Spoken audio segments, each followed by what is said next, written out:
Jed Drenning, sideline reporter, analyst for West Virginia Radio, does an incredible job covering West Virginia, but also the Big 12. And Jed joins Craig Smoke, David Smoke here on 365 Sports. Jed, happy Thanksgiving. I know you're traveling to come to Waco by the weekend, but we want to wish you a happy Thanksgiving. And Neal Brown, is there still any warmth at all in on his seat? Well, I can imagine. But as I always preface that response with, that's way above my pay grade. But, Vegas pegged us at 4.5 wins over under. So we're sitting here parked at 7 with a game to go and a bowl game. So, I can't imagine. I've heard chatter that he's going to be in the conversation for Big 12 Coach of the Year just based on the level to which we have overachieved. That'd be my take on that. Jed, what did you think of the rushing performance last week against Cincinnati? Just an incredible showing. Something I know that a lot of Baylor fans, given their rush defense, are pretty concerned about, even more so after last weekend. But your thoughts on that win and just sort of where they found themselves positioned here entering the final week? Yeah, I don't think the O-line was happy with the way they performed, obviously, in Norman against the Sooners. And then that was compounded by the fact that a few days later, the finalist list for the Joe Moore Award, which goes to the outstanding offensive line in college football each year, the finalist list came out with the top or final 15, and West Virginia's offensive line wasn't among the top 15. And I think that they took that personally. I really do. I mean, that's one of those awards, guys, that you know all about it. It's cool because it's a group award. It's not an individual award. So those O-lines really take a lot of pride in being in the conversation to be part of that. And I think ours does as well. So if you're going to look at any metric measuring the success or productivity of an offensive line, I defy you to find one that suggests West Virginia shouldn't be among the 15 best in the country. I mean, when you look at what we've been able to do, we've been pretty consistent with it too. We're averaging 5.1 yards per carry. That's the most by a West Virginia offense in 2016. We're averaging 233 rush yards per game. That's the most by a West Virginia offense since Pat White was playing in 2007. And in league play, we're one of 2 Power 5 teams in the country that have allowed just 3 sacks. So how we are not one of the 15 best offensive lines in the country, I don't know. And I think the offensive line at West Virginia would agree with me. And they took that personally. And going against that Cincinnati front 7 that has a couple NFL guys in it, with Juwan Briggs and Dante Corleone, I think they came out wanting to play some nasty football and see if they could push those guys around and make somewhat of a statement. And that's what you saw. How much does what Garret Greene is, he's not the perfect guy when you look at what a quarterback is supposed to be, but I love his intensity, his physicality. He's not big, but he seems like he runs big. How much does it help also having someone like him for them to block for as well? Yeah, sometimes he runs too big, right? I can't say it. At least a couple times a week, I'm reminding him on the sidelines, protect yourself. You don't need to be a hero every snap, but he's a junkyard dog. He leads the way. And Neal has said many times, he gives us a chance each week out. We always feel like we have a chance with Garret. He's electrifying. He's explosive. He plays on the edge, doesn't leave anything on the field. And really what he does with the skill set that he has, you don't have to make the perfect call. Sometimes you can get just as much production off script as you can on script in terms of him seeing something he doesn't like, tucking the football, finding a crease, finding a seam. So it puts you in much more manageable situations. And really, more so than anything, it forces the defense into an 11 on 11 equation versus an 11 on 10 proposition when we're running the football. So if you combine what we've got out of the productivity of the offensive line, the depth we've enjoyed at running back, and you plug Garrett's skill set into that, I think it's been a good fit. And a lot of people have tried to indict him because his completion percentage is hovering in the low 50s. Well, fair enough. But I would also point out that we have pushed the football vertically more than any point in several years. And a matter of fact, more than any team in the Big 12. I think we're averaging, when you look at Garrett's numbers, 24% or so of his throws have been 20-plus yards downfield. That's the highest number in the Big 12. So we're pushing the football vertical. Plus, he's doing his part in helping us avoid some of those sacks. Or sometimes he hits the peanut vendor in the ear with it instead of putting himself in harm's way to survive and advance another down. So, I think there's some easy access throws that he needs to do a better job of completing to get that thing up in the mid-50s or even push 60%. But we're a vertical pass game team with a quarterback who can run, and that's by and large worked for us this year. One thing that was noticeable last week with that big rushing output, that it was a lot of Greene, a lot of White. Donaldson contributed, but not in a major way compared to those two. I know he's a little banged up, Jed. So what is kind of the status as far as this week as opposed to last week when it appeared it was more of a game-time decision with C.J. Donaldson? Well, that's just it. He was in the green jersey last week. It was a game-time decision. We wanted to be cautious with how we proceeded with C.J. He's further along this week than last week, but he's still not at full health. And I don't mean that in the sense that nobody's at full health, because here we are at this point in November. It's football after all, right? But it's something we still do need to keep an eye on. But I think he's further along than he was. But Jaheim has stepped up at the right point. And when you look at Justin Jackson, he's in the mix as well. And he's a steady hand that we've been able to lean on as a third option there too. So they've kind of shared that burden and shared that load, and it's worked out well for us. Jed, when Neal Brown was at Big 12 Media Days, we had him on. He was pissed. You could tell it was an edge to him, as it was to the group that was there with West Virginia in Arlington. They were picked dead last in the league, and I'm one of the idiots that had them at the bottom. I really am. I admit that. But I was so impressed when he sat there and discussed, how can anybody with any kind of football brain think a team with our offensive line and who we have coming back can be that low? How much of that chip do they still have even now it's November? It's not going away until the season ends. The number 14 is prominently displayed throughout the building. That has been the jet fuel throughout the course of this entire season, that level of disrespect. They're saying, all right, this is a football team with the most battle-tested offensive line in the league, with at least 2, if not 3 or more NFL guys on it. We think some of the best guys at their position, not just in the conference, but potentially in the country. And we brought all those guys back after finishing the season with wins against Oklahoma and Oklahoma State. 4 newcomers. What exactly was everybody looking at to think that we are 14th on that list with this offensive line? Does blocking no longer matter in the game of football? That's kind of what they were looking at. We're like, we kind of think blocking does matter, and everything else from a success standpoint can be downstream from that. And but in fairness to those who questioned us, Garret wasn't inserted until late in the year. There were some question marks with all the new faces on the defensive side of the football. I think it was fair to question us. I just think that those in the building looked at it like, question us to the point that we're 14th? Really?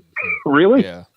I think that was the take. One of the things I had, Craig, there are like 8 teams, and I just kind of probably could have just thrown up a bunch of pieces of paper, picked them up in order, and maybe that's how I did it, which is admitting that I didn't know what the hell I was talking about. It's difficult to look at that. This league has such parity in it. It really does, now more so than ever. And it's difficult to distinguish number 4 from number 13. On a given Saturday, what did we learn from the Oklahoma State Cowboys trip to Orlando?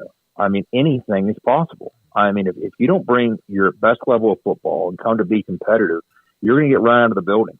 And that's always been the case in this league at large. I learned that. Our first Big 12 loss, guys, coming out of the Big East in 2012, we were unbeaten and nationally ranked, pushing the top 5. Fresh off a big win at DKR under the lights. We had to turn around the next week and go to Lubbock. Well, we didn't show up to play for that football game. And it was over at halftime. It was 35-7. Neal Brown, ironically enough, was the OC for Tommy Tuberville's Texas Tech team. But that's what we learned. In the old days of the Big East, maybe if you were facing a struggling UConn team, you didn't play well for the first half, your punishment was you were down 14-10 at halftime and could recover. Well, this league will leave you behind if you don't show up to play.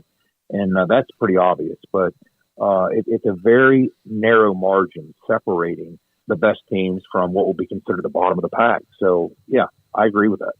Jed, I think with the Big 12, especially the influx of new teams, and there's going to be more obviously coming next year, but everybody's still kind of learning the lay of the land, feeling out like what the rivalries might be, things of that nature. I don't want to make West Virginia, Cincinnati sound like it was Oklahoma and Texas or anything, but was there anything to, them meeting for the first time in a while, just for those of us who don't really know the personal side of that history back in the Big East and so forth? Was that a big deal, or did it not register maybe the way that I think it may have? It was nice to get a familiar face back on the schedule from the days of yesteryear. But I think really it's going to matter to Mountaineer fans next year when we have a chance to travel to Cincinnati. Gotcha. That's where it's really going to matter. Even going to UCF, guys, that's not a traditional rival of ours. They weren't a member of the Big East. Just to stay in the East Coast for a road game was such a relief. It was such a relief just to have an hour and 45-minute flight, stay in your time zone, fly down, get home at a reasonable hour. It felt so fundamentally different than any of these Big 12 road games that we're used to. So I think that's where Cincinnati is going to come into play. I think West Virginia fans are excited about the opportunity to actually have a road game that we can drive to, because the biggest disconnect, I've always said that culturally we fit hand in glove in the Big 12. When you look at the other fan bases and the other schools and the other cultures around those programs, it's a perfect fit. But geographically, it's been a challenge because West Virginia is a team that traditionally has a fan base. Our fans would travel to all these Big East games. They jump in the car and drive 6, 8, 9, 10 hours. They do that with a smile on their face. But our closest road trip in the Big 12 was Ames, Iowa, almost 1,000 miles away. So that made that difficult to the extreme. So getting a couple East Coast teams makes that a little different, a little more appealing, and I think that's the role that Cincinnati will play moving forward. But I can see a buzz around that football game, sure. I don't think anyone appreciates it unless they deal with it. You can't appreciate that if you're Oklahoma State or teams in the Midwest or in the Central Time Zone or whatever. UCF's going to deal with it a little bit. It's good to have, like you said, Cincinnati in that neighborhood. And now you're going to go even further west because of the 4 incoming schools. You don't need to remind me. Hey, Jed, I saw especially you. when he just sounded so relieved at the Orlando trip and the Cincinnati trip. Yeah. Oh my God! Like we were. I did Neal's show last night because Tony Caridi's out of town, so Andrew Caridi sat in and did Neal's coach's show early because of the strange Thanksgiving week and all of it. And there were some fans in town from Tucson, and they wanted to meet Neal, so they approached the table during a commercial break and explained that they were from Tucson. And Neal said, yeah, we're out there next year. And again, just at that point, I was like, oh, I forgot. Yeah. Just for a second, I forgot about that. But the other part of that is it's had this effect as well. The olive branch that the administration has tried to extend to Mountaineer fans is, well, sure, you can't travel to these conference road games. But I'll tell you what we're going to do. While the rest of the conference is scheduling one P5 and then a couple teams they can beat, we're going to go to Penn State and Pitt. How about that? Yeah. So our non-conference schedule has been far less manageable than most because of that, just to give our fans some opportunity. We played under the lights at Lane Stadium in Blacksburg against Virginia Tech on a Thursday night. So, yeah, we've tried to give our fans an option from a non-con standpoint to at least have a game they can drive to. And what that's done, it's made our schedule much more difficult than it otherwise would be. And I don't blame the rest of the Big 12. Why wouldn't you schedule one P5 and a couple winnable games? That's an ideal schedule, and I think that's something you'll see West Virginia try and work with Ren Baker, try and work our way towards, but that's made it even more difficult. I've always said our 6-6 and everybody else is 7-5. But that's something else that comes from those challenging road games. How much has Ren Baker brought stability? Football winning helps everywhere because Baylor obviously is going through what they're going through. But how much has Ren Baker stabilized what was and could have been kind of a turmoil type of transition? I think he's the right personality, the right guy at the right time. And I think Shane Lyons did good work when he was here. But he's a different type of AD. Mm-hmm. Ren is a new age kind of AD, and in this age where we have to find revenue streams and to some extent push the envelope like everybody else is in the age of NIL, you have to create money where it otherwise doesn't exist. I mean, he's been very transparent in saying that, look, when you look at West Virginia traditionally, when we've had success as a member of a league, it's been when we were at least financially in the middle of the pack of that league, like in the old Big East days.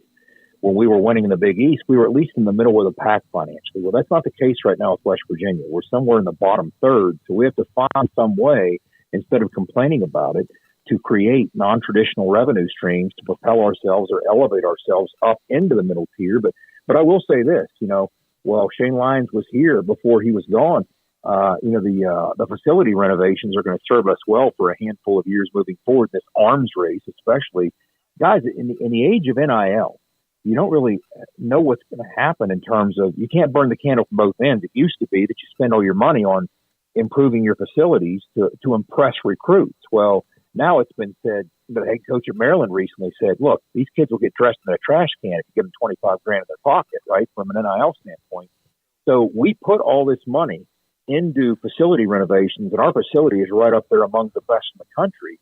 And I'm not so sure that you're going to see those types of things as mainstream as they were before in the age of NIL. So, as Ren tries to settle in and find these new ways to generate revenue, at least our facility is up to speed and did just recently undergo those renovations, because we'll probably need it.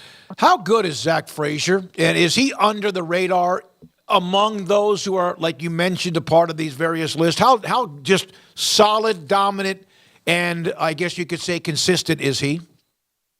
He's very consistent. He's kind of been the cornerstone. When Neal took this job in 2019, we were historically bad running the football. I mean, we were having to dig back into the 1960s to find the last time we struggled to run the football the way we did in 2019. Zach was a true freshman and started as a true freshman in 2020, the COVID year. And around Zach, we built this offensive line that we now know and love. We've got a couple of Spring Valley tackles here in West Virginia, high school kids that we think they're NFL guys as well. One, Doug Nestor, just played his last game at Mountaineer Field. Wyatt Milam will be back next year. And then we filled in around Zach. But he has been the absolute building block cornerstone of this offensive line. I don't think there's a lot of holes in his game. And when you talk to some of these guys in the NFL, I mean, we're nearby some of these Steeler folks, and Steeler scouts will just absolutely tell you off the record, hey, I'd like to see him in black and gold. People get excited about what he brings to the table and the level of consistency. And I think you saw that. I think Zach was pretty amped up to go against Dante Corleone, because Dante Corleone is, in my estimation, one of the better interior defensive linemen in this league. And he's a guy who will play on Sundays as well. And Zach really showed out and played a heck of a football game against him. But I think he's going to bring a lot of value to somebody. He's an old wrestler, so leverages his game, and that served him so incredibly well. But I could see him playing in the league for 10, 12 more years, guys. He's one of those types of kids. Plus, he's just a well-rounded, great individual. I mean, he really is. He speaks sign language. He learned it because he's a family member that can only speak through sign language. So he's a special kid. He's a special leader. He's a great presence in anybody's locker room. So I'm excited to see what he's going to do at the Senior Bowl and beyond. And I think he has a tremendously bright future. Jed, one more thing. Thanksgiving tomorrow. What if you had to put together the perfect plate for a Thanksgiving meal, knowing there's like 12 different things you can just like slam your face into a plate? What would it be? Well, Smokey, you call it stuffing or do you call it dressing? First, I call it dressing. But okay. If it comes out of the turkey that you cook inside the turkey while it's cooking, then to me, it's stuffing. Technically, it's stuffing. I'm just an old school turkey, stuffing / dressing, mashed potatoes and gravy. Now I do our green beans and bacon in the crock pot. Yep. But this we're gonna venture out a little bit this year. My older son, who's in college, helps me do a lot of the cooking. My wife takes care of the bacon. I hate to bake. I love to cook. And we're gonna I've been hearing about the deep fried turkey for so long. I wasn't ready to take the dive on the turkey, so we got a game bird. So we're going to do the turkey in the oven as we always do, and we're going to deep fry if weather cooperates. It might be snowing here tomorrow, actually. But we're going to get in the driveway. I'm not stupid enough to do it at my house. So we're going to deep fry this game bird in the driveway, and I'm eager to see how that goes. So that's how we're mixing it up this year. And make sure that turkey, like you have a lot of space around you, because and it's not frozen. Because you will have a volcano of lava and oil everywhere. Yeah. Enjoy it, Jed. Be careful on the trip here to Waco. We'll see you on Saturday. Thanks for your time. We appreciate it, guys. Thanks so much. Jed Drenning, West Virginia football sideline analyst with us on 365 Sports.